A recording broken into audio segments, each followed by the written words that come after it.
अजूनही आपण खूप स्कोप आहे डेव्हलपमेंटसाठी. म्हणून अगदी. आजकाल आपण जसं स्मार्टफोन्स वापरतोय सगळं, तसे स्मार्ट विलेजेस होण्याची गरज आहे. आणि Right. असे काही स्मार्ट गावं ही महाराष्ट्रात आहेत.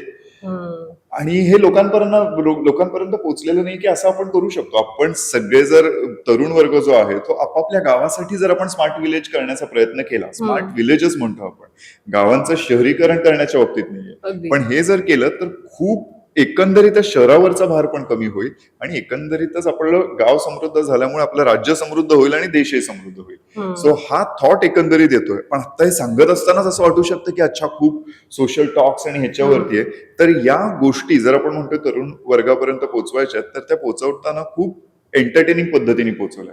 आता Right. एंटरटेनमेंट म्हणजे मुद्दाम त्याच्यात गाणी टाका, लावणी टाका, काहीतरी आयटम नंबर टाका, असं न करता एक छान गोष्टीच्या स्वरूपात लोकांपर्यंत पोहोचवणं, जेणेकरून अख्खं कुटुंब एकत्र बसून एक चित्रपट बघू शकेल आणि इन्स्पायर होऊ शकेल, असा चित्रपट बनवला.